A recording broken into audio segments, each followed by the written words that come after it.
hello लोगोफोर बड' जब enough' YouTube चेनेलाव बरायबाय आसा खालामो गासिबो मोजां दङ दा फाइनालि स्कलारशिपनि गोदान आपडेट लाना फैदों बेनो जाबाय प्रागाति स्कलारशिप बे स्किमा जेराव नोंथांमोना मोननो हागोन 50,000 पार इयार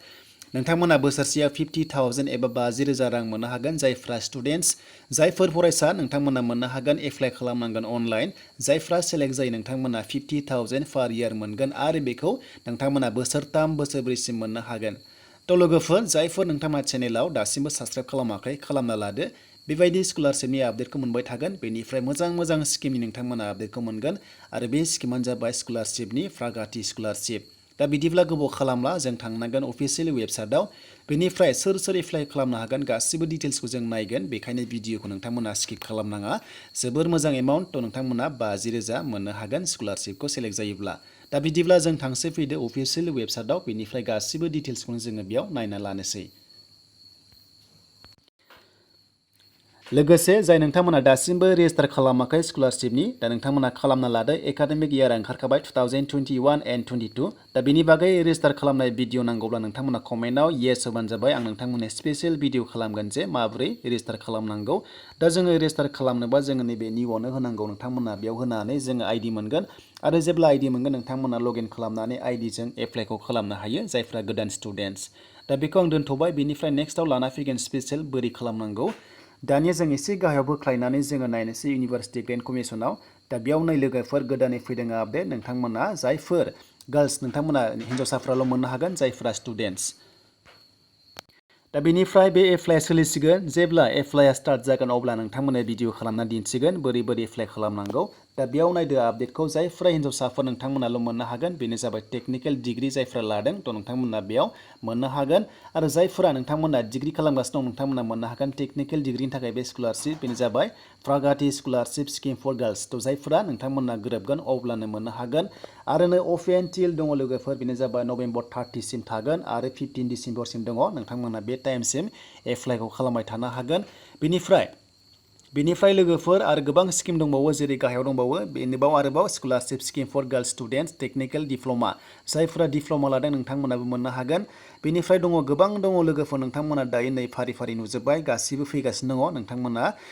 स्कलारशिप एप्लाइ खालामनो हागोन आरो जायफोरा नोंथांमोना माने एबोल बा नोंथांमोना हेन्डिकेप दङ अब्ला नोंथांमोनाबो एप्लाइ खालामनो हागोन मोनसे स्पेसियेल स्कलारशिप ओंखारदों नैबे जाबाय नै लोगोफोर नोंथांमोना बेयाव नुनो मोन्दों बेयाव नोंथांमोना जायफ्रा डिप्ल'मा लानाय दङ बिनि थाखायबो एप्लाइ खालामनो हागोन दा जों नायग्रोनोसै जोङो बेखौ उनाव नायगोन लोगोफोर माखासेखौ जों उनाव नायगोन दायो आं नायग्रोनोसै नैबे प्रागाति स्कलारशिपखौ जे बेयाव सोर मोननो हायो दा बेनिखायनो जों गाइडलाइन्सखौ नायनोब्ला जोङो डाउनलड खालामनांगोन गाइडलाइन्स थ' जोङो दानिया गाइडलाइन्सखौ नायनोसै लोगोफोर बेयाव डाउनलड खालामनानै नोंथांमोना भिडिअखौ नायलांबाय थाबानो जाबाय गासिबो गाइडलाइन्स दंखाजोबो नोंथांमोनाबो डाउनलड खालामनानै नायनो हागोन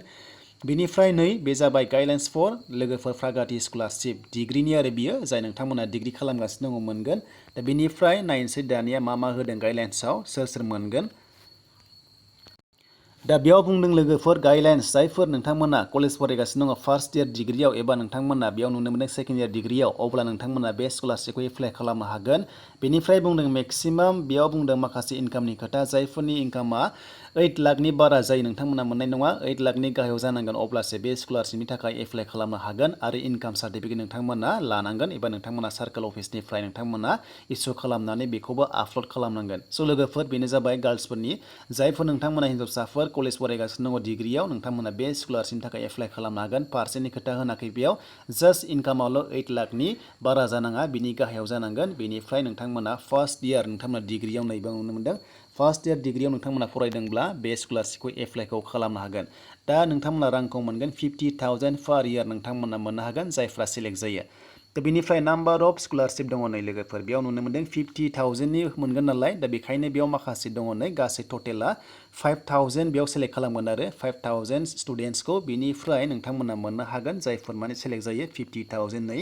दा बेयाव बुंदों 4 इयार्स मेक्सिमाम 4 इयार्स मोनगोन मेक्सिमाम 50,000 नोंथांमोना 4 बोसोरसिम मोननो हागोन बेनिफ्राय आरो दंबावो जायफ्रा सेकेन्ड इयाराव नोंथांमोना एडमिसन लादों अब्ला नोंथांमोना 3 इयार्ससिम मोननो हागोन होनना बुंदों बेयाव मेक्सिमाम 4 इयार्ससिम नोंथांमोना 50,000 मोनबाय थागोन जायफ्रा सेलेक्ट जायो आरो बेनिफ्राय दङ नोंथांमोना पेमेन्टखौ बोरै मोनगोन बे पेमेन्टआ जाबाय अनलाइन नोंथांमोना बेंकआव डाइरेक्ट मोनगोन थ' नोंथांमोननि बेंकआव नोंथांमोना हाबगोन बेखायनो एकाउन्ट नाम्बार नांथारगोन जायफ्रा एकाउन्ट नाम्बार गैया नोंथांमोना दासिमबो गैयाबा खालामना लादो बेनिफ्राय माखासे प्रसिडियर दङ एप्लाइनि दा बेखौ जोङो NSP आव खालामनांगौ नेशनेल स्कलारशिप पर्टेलाव नोंथांमोना जेब्ला लिंक एक्टिभ जागोन अब्ला एप्लाइ खालामनो हागोन दायो जाथ'वाखै आरो जेब्ला जागोन आं नोंथांमोननो गासिबो डिटेल्सखौनो होगोन जे हाउ टु एप्लाइ बिनि भिडिअ लाना फैगोन नोंथांमोना नायबाय थाबानो जाबाय बेनिफ्राय दानिया डिपार्टमेन्ट अफ टेक्निकेल इडुकेसना बेखौ एप्रुभ खालामगोन लोगोफोर नोंथांमोना मानोना बेनो जाबाय टेक्निकेल डिप्ल'मानि थ' बेखायनो नोंथांमोना बेयाव मोननो हागोन जायफ्रा गोरोबो फरायनाया दा लोगोफोर बेयाव बुंदों जायखिजाया नोंथांमोना डिग्री फरायदोंब्ला बे एप्लाइ खालामनो हागोन आरो नोंथांमोना टेक्निकेल कर्स लादोंब्ला थ' नोंथांमोना बेनि थाखाय एप्लाइखौ खालामनो हागोन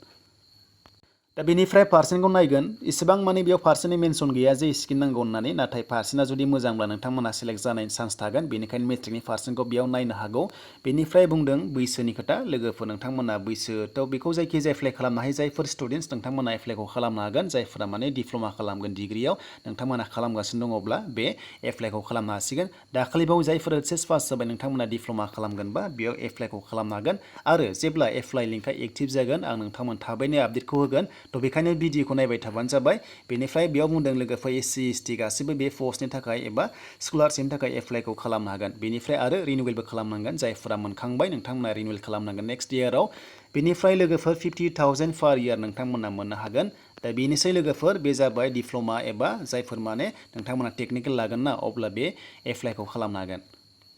दानिया बेयाव रिजार्भेसन दङ स्टेट वाइज दङ नाथाय जोंनि आसामाव बेयाव गैया आसामाव डाइरेक्ट बयबो जायफोर इलिजिबोल जायो अब्लानो मोनगोन होनना बुंनानै अल इलिजिबोल केन्डिडेट्स नोंथांमोना बेयाव मोननो हागोन आरो जायफ्रा सेलेक्ट जायो थ' नोंथांमोना बेयाव मोननो हागोन दा बेनोसै लोगोफोर नोंथांमोना बेयाव नुनो मोनदों माखासे नट थ' नोंथांमोना बेखौ फरायनानै लाबानो जाबाय गासिबो डिटेल्स दङ दा बिदिनो नोंथांमोना मोननो हागोन 50,000 पार इयार नोंथांमोना रांखौ मोननो हागोन स्कलारशिपखौ दा बेयाव नायनोसै लोगोफोर नोंथांमोना नुनो मोनदों बेयाव दङ डेटआ